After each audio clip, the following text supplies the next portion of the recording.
ಕೊಣಾಜೆ ಗ್ರಾಮ ಪಂಚಾಯತ್ ಮಾಜಿ ಸದಸ್ಯರು ಶ್ರೀ ಪ್ರಕಾಶ್ ಶೆಟ್ಟಿಯರ್ನ ಮಿತ್ತು ಏರೋ ಗುರ್ತದಾಂತಿನ ವ್ಯಕ್ತಿಲು ತಲವಾರ್ ಬೀಚಾದ ಕೆರಿಯರ್ ತೂಯಿನ ಘಟನೆ ಸೋಮವಾರ ರಾತ್ರಿ ನಡೆದನು.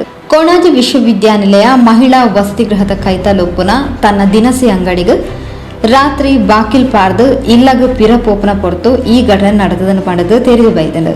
ಅಂಗಡಿದ ಒಂತೆ ದೂರಗ ಪಲ್ಸರ್ ಬೈಕ್ ಉಂತುದಿತ್ನೇನು ಒಂತೆ ದುಂಬೆ ಅಂದಾಜು ಮಲ್ತಿತ್ತಿನ ಪ್ರಕಾಶ್ ಶೆಟ್ಟರ್ ತನ್ನ ಪರಿಚಯಸ್ಥೆರ್ನ ದ್ವಿಚಕ್ರ ವಾಹನಡು ಕುಲ್ಲುನಗ ಪಲ್ಸರ್ ಬೈಕ್ ಇಡಿತ್ತಿನ ದುಷ್ಕರ್ಮಿಲು ಕೈತಡೆ ಬತ್ತದು ತಲ್ವಾರ್ ಬೀಚಾಯರ್ ಪಂಡದು ತೆರೆದು ಬೈದನು.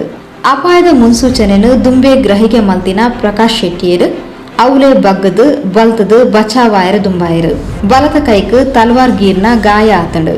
ಈ ಬಗೆಟ್ ಸೋಮವಾರ ರಾತ್ರಿನೇ ಕೊಣಾಜಿಡು ಕೇಸ್ ದಾಖಲಾದಿತ್ತದು ಜಾಗೆಗೆ ಬತ್ತಿನ ಪೊಲೀಸರು ಸಿಸಿಟಿವಿ ಫುಟೇಜ್ನು ಪರಿಶೀಲನೆ ಮಲ್ತೊಂದುಲ್ಲೇರು. ಲಾಕ್ಡೌನ್ ಪೊರ್ತು ಪಾಪದಕ್ಲೆಗ್ ದಿನಸಿ ಸಾಮಗ್ರಿలను ಧರ್ಮಾರ್ಥವಾದ ಕೊರೊಂದು ಕಷ್ಟಪಂಡದ ಬತ್ತಿನಕ್ಲೆಗ್ ಜಾತಿ ವೇದ ತೂವಂದೆ ಪಣವದ ಸಗಾಯ ಮಲ್ತೊಂದಿತ್ತಿನ ಪ್ರಕಾಶ್ ಶೆಟ್ರನ ಮಿತ್ತು ಆಯಿನ ಕೊಲೆ ಯತ್ನನು ಬಿಜೆಪಿ ಮುಖಂಡರು ಸಂಘ ಪರಿವಾರದ ಪ್ರಮುಖರು ಬೊಕ್ಕ ಕೊಣಾಜೆ ಗ್ರಾಮಸ್ಥರು ತೀವ್ರವಾದ ಖಂಡಿಸಾದಿರು.